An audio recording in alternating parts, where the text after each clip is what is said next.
Hello and welcome to Anirban thriller story. Anirban thriller স্টোরির আরও একটি নতুন পর্বে আপনাদের সবাইকে স্বাগত। আজ আপনারা শুনবেন ডক্টর নিহার রঞ্জন গুপ্তের লেখা কিরিটি রায়ের গল্প কালো ভ্রমর, পর্ব ৮। সুব্রত অন্ধকার কেবিনের মধ্যে ঢুকে প্রথমটা কিছুই দেখতে পায় না। অন্ধকারেই কোনো মতে হাতড়ে হাতড়ে সুইচটা টিপতেই আলো জ্বলে উঠল, এবং আলো জ্বালাতেই যে ভয়াবহ দৃশ্য সামনে ওর চোখে পড়ল, চমকে ও ২ পা পিছিয়ে এলো। কেবিনের ফ্লোরটা যেন রক্তে ভেসে যাচ্ছে, আর সেই প্রবহমান রক্তধারার মধ্যে জ্ঞানহীন নীতিশ মুখ থুবড়ে পড়ে আছে, হাত দুটো তার সামনের দিকে প্রসারিত। ২-৪ সেকেন্ড সুব্রত হতভম্বের মতো দাঁড়িয়ে রইল। কি এখনো করবে? কি করা ওর উচিত এখন?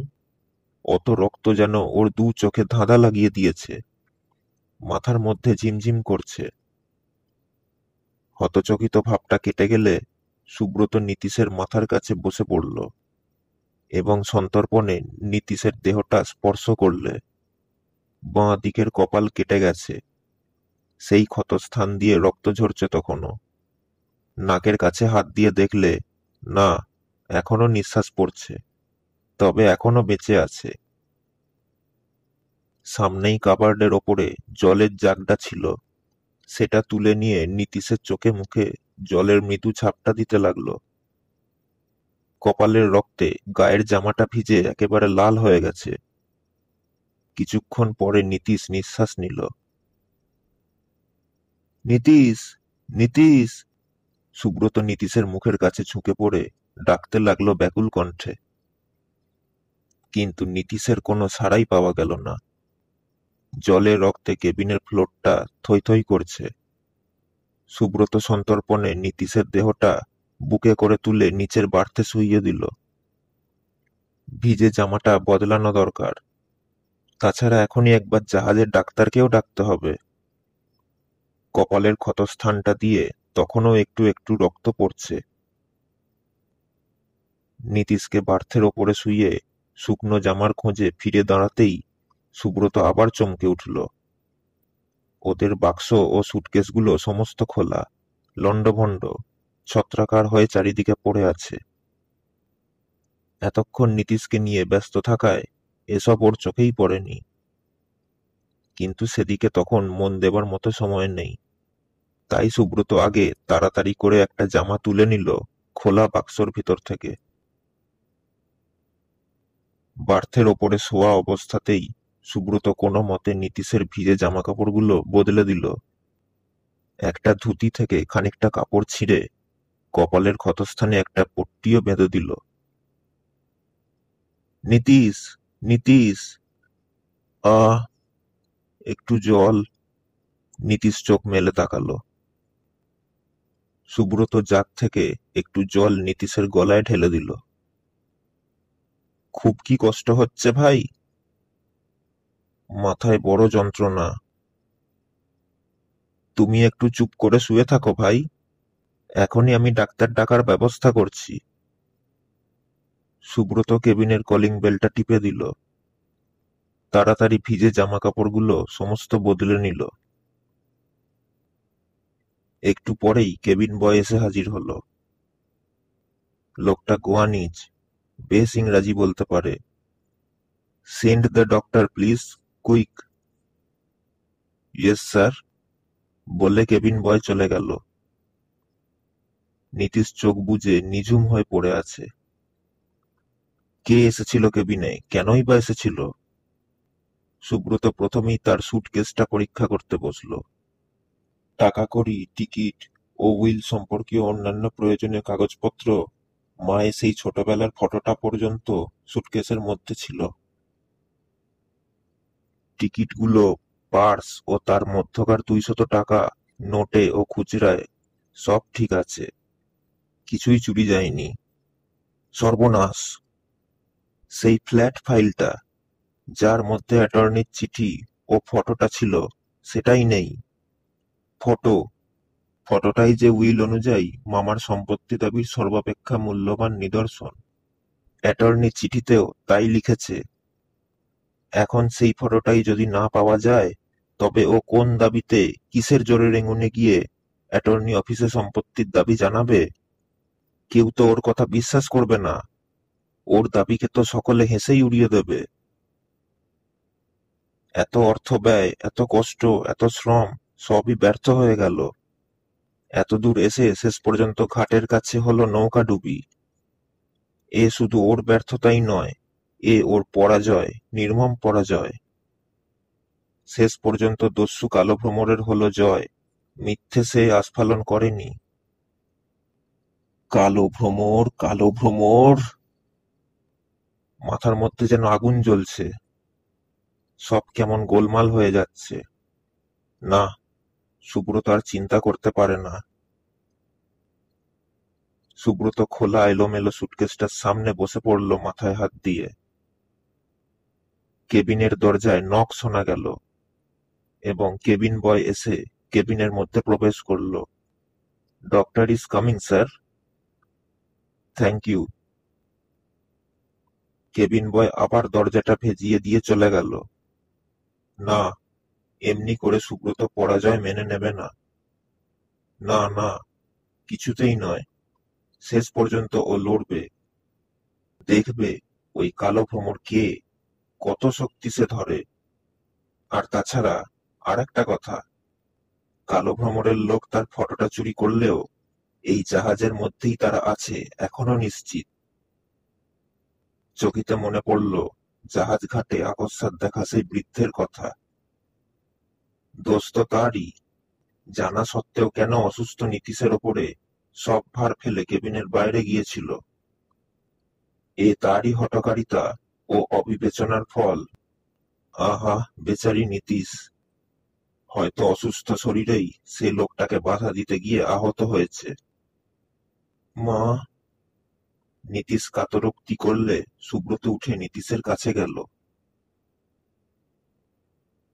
আর রাজু। পলায়নপর লোকটাকে অনুসরণ করে রাজু এক এক লাফে সিঁড়িগুলো টপকে আবার ডেকের ওপর এসে দাঁড়ালো। বাইরে তখন প্রকৃতির রুদ্রলীলা চলছে। নিশ্ছিদ্র জমাট অন্ধকার। চোখের দৃষ্টি অন্ধ হয়ে যায়। প্রমত্ত বায়ুর হাহাকার, আর সেই সঙ্গে মুষলধারে বৃষ্টি।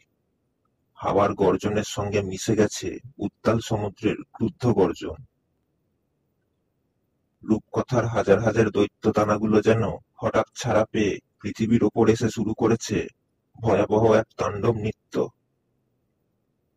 একে শীতের রাত্রি, তার ওপরেই প্রচণ্ড ঝড় জল। ঠান্ডায় যেন হাত পা সব অবশ হয়ে আসে, খিল ধরছে। মাঝে মাঝে বিদ্যুৎ চমকাচ্ছে, সোনালি আলোর চকিত ইশারা। ঢেউয়ের দোলায় জাহাজখানা যেন ওলটপালট হচ্ছে। স্থির হয়ে এক জায়গায় দাঁড়াবার পর্যন্ত উপায় নেই। অন্ধকার ডেকের দিকে তাকিয়ে রাজু ভাবছিল এবার ও কি করবে। হঠাৎ এমন সময় বিদ্যুতের আলোয় ও দেখলে লোকটা বেশি দূর যেতে পারেনি। রেলিংটা চেপে ধরে একটু দূরেই অবশ্যম্ভাবী পতন হতে নিজের দেহটাকে বাঁচাবার চেষ্টা করছে। আর মুহূর্ত মাত্র দেরি না করে রাজু ওই ঝড় বৃষ্টির মধ্যেই লোকটার দিকে এগিয়ে গেল। কোনো মতে অন্ধকারেই টলতে টলতে গিয়ে রাজু লোকটাকে চাপটে ধরল। তারপর শুরু হলো সেই ঝড় জল বৃষ্টির মধ্যে দুজনের মল্লযুদ্ধ। গায়ের শক্তিতে কেউ কম যায় না। একবার রাজু লোকটাকে কায়দা করে নিচে ফেলে, আবার লোকটা রাজুকে কাবু করে ওপরে উঠে বসে। কখনো আবার পরস্পরকে জাপটে ধরেই গড়াতে গড়াতে ডেকের এক প্রান্ত হতে অন্য প্রান্ত পর্যন্ত গিয়ে পড়ে। রাজুর চোখের নিচে ও থুতনি কেটে রক্ত ঝরছে। লোকটিও আহত হয়েছে শরীরের অনেক জায়গায়। কতক্ষণ যে এইভাবে চলতো কে জানে। হঠাৎ ওদের মাঝখানে আর একজন তৃতীয় ব্যক্তির আবির্ভাব হলো। তৃতীয় ব্যক্তি মাঝখানে পড়ে ওদের সঙ্গেই কয়েকটা গড়াগড়ি খেয়ে নিল। তারপরই হঠাৎ একটা যন্ত্রণাকাতর শব্দ করে রাজুর আক্রমণকারী ডেকের অন্য প্রান্তে গড়িয়ে গেল। রাজু উঠে বসবার আগেই বিদ্যুতের ক্ষণিক আলোয় দেখলে কে একজন সিঁড়ির দিকে চলে যাচ্ছে। যতটা সম্ভব তাড়াতাড়ি উঠে টলতে টলতে রাজু লোকটিকে অনুসরণ করলে, কিন্তু সিঁড়ির কাছে পৌঁছবার আগেই লোকটি অদৃশ্য হয়ে গেছে ততক্ষণে। পরিশ্রান্ত রাজু আর উপায়ন্তর না দেখে কেবিনের দিকে পা বাড়ালো। কেবিনে ঢুকে দেখে সুব্রত নীতিশের শিয়রের ধারে দাঁড়িয়ে। জাহাজের ডাক্তার নীতিশের মাথায় ব্যান্ডেজ বেঁধে দিচ্ছেন। সুব্রত বা ডাক্তার কেউ রাজুকে লক্ষ্য করেনি। ব্যান্ডেজ বাঁধার পর ফিরে দাঁড়াতেই ডাক্তারের দৃষ্টি রাজুর ওপরে গিয়ে পড়ল। এ কি, আপনার ও অবস্থা কেন? সুব্রতর দৃষ্টি ততক্ষণে রাজুর ওপরে গিয়ে পড়েছে। জল, ময়লা ও রক্তে রাজুর বীভৎস চেহারা। বাঁ চোখের নিচে ও থুতনির ক্ষতস্থান দিয়ে রক্ত ঝরছে। এ কি রাজু? ডাক্তার রাজুকেও ফার্স্ট এইড দিলেন তখনই। সংক্ষেপে রাজু ও সুব্রত ঘটনাগুলো ডাক্তারকে যত সম্ভব বলে গেল। ডাক্তার লোকটি একজন ক্যানেডিয়ান, বয়স 40-এর ঊর্ধ্বে। তিনি ওদের মুখে আনুপূর্বিক সব ঘটনা শুনে বললেন, তোমাদের এখনই গিয়ে জাহাজের ক্যাপ্টেনকে একটা সংবাদ দেওয়া উচিত। আমি আজ প্রায় 12 বছর এই জাহাজে চাকরি করছি। এরকম ঘটনা আমার চাকরি জীবনে এ জাহাজে কখনো ঘটেনি। এক কাজ করো না হয়, তোমাদের মধ্যে একজন আমার সঙ্গে এসো, আমি ক্যাপ্টেনের কাছে নিয়ে যাচ্ছি। সুব্রতই তখন ডাক্তারের সঙ্গে চলল ক্যাপ্টেনের কেবিনে। ক্যাপ্টেন লোকটি বৃদ্ধ। সুব্রতর মুখে সব ঘটনা শুনে বললেন, it is really funny Babu. How ever, চলো তোমাদের কেবিনটা একবার আমি দেখব। বেশ তো, চলুন। ক্যাপ্টেন আরো দুজন জাহাজের কর্মচারীকে ডেকে আনলেন। সকলে মিলে তখন ওদের কেবিনের দিকে অগ্রসর হলো। কেবিনে ঢুকতে যাবে সবাই। হঠাৎ এমন সময় সুব্রতদের ঠিক পাশেরই কেবিনের দরজা খুলে যিনি বের হয়ে এলেন তাকে দেখে সুব্রত যেন ভূত দেখবার মতোই চমকে দাঁড়িয়ে গেল। কলকাতার হোটেলের সেই দাড়িওয়ালা বৃদ্ধ ভদ্রলোকটি। যা হোক, দলবল নিয়ে ক্যাপ্টেন সুব্রতর কেবিনে প্রবেশ করে সব দেখলেন। দেখবার পর গম্ভীর হয়ে মাথা নেড়ে বললেন, তাই তো বাবু, এ ব্যাপারে বিন্দু বিসর্গও যে আমি বুঝতে পারছি না। বিয়ন্ড মাই ইমাজিনেশন। কিন্তু তুমি আমায় কি করতে বলো? যদি তুমি বলো, সব কেবিন আমি সার্চ করতে পারি। সার্চ করে কি কোনো লাভ হবে সাহেব? কথাটা বললে জাহাজের অন্য একজন কর্মচারী। তাছাড়া এই জাহাজে যাত্রীদের মধ্যে অনেক সম্ভ্রান্ত ব্যক্তি আছেন। তাঁরা হয়তো এ ব্যাপারটা আদপেই পছন্দ করবেন না। তাঁদের সম্মানের পক্ষে হয়তো হানিকর হবে। অবশ্য তোমার কথাটাও ঠিক জন, কিন্তু এত বড় একটা ব্যাপারকে তো আমরা একেবারে চেপেও যেতে পারি না। এক কাজ করলে হয়, যদি বাবুদের অবশ্যই মত থাকে। কি? পোর্টে ডিসেম্বর করবার আগে আমরা জল পুলিশকে সংবাদ দিতে পারি। তারা সার্চ করলে কারো কোনো অভিযোগই থাকবে না, কারণ পোর্টে ও ধরনের সার্চ তো প্রায়ই হয়। কি বলো বাবু? আমার কর্মচারী যা বলছে তাতে তোমাদের মত আছে? সুব্রত ভেবে দেখলে কথাটা নেহাত অযৌক্তিক নয়। তাছাড়া শত্রুপক্ষকে নিয়ে বেশি ঘাঁটাঘাঁটি না করাই ভালো। এতে করে হয়তো তারা আরো সাবধান হয়ে যাবে। এমনকি হয়তো কাগজপত্র ও ফটোটা নষ্টও করে ফেলতে পারে। বেশ, আমিও ভেবে দেখি। যা হয় আমি তোমাকে কালই জানাবো, সুব্রত বলে। এরপর ক্যাপ্টেন বিদায় নিয়ে চলে গেলেন।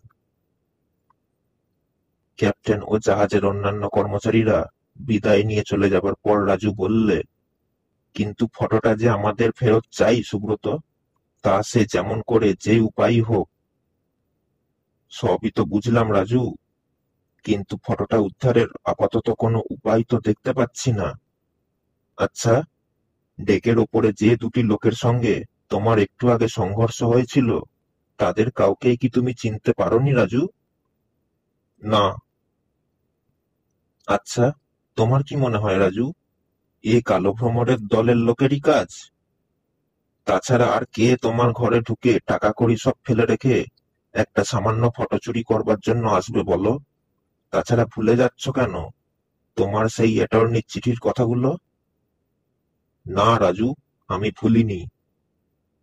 বলে একটু থেমে সুব্রত আবার ডাকলে, রাজু, বলো, তোমার কি মনে হয় কালো ভ্রমর স্বয়ং নিজেই আমাদের সঙ্গে এই জাহাজে যাত্রী হয়ে চলেছে? না। কেন? তার কারণ কালো ভ্রমর কলকাতায় আমার সঙ্গে দেখা করে বলেছিল পরের জাহাজেই সে রেঙ্গুনে চলে যাবে। সে কি, কালো ভ্রমরের সঙ্গে তোমার দেখা হয়েছিল নাকি? হ্যাঁ, তোমার সঙ্গে দেখা হবার দুদিন আগে।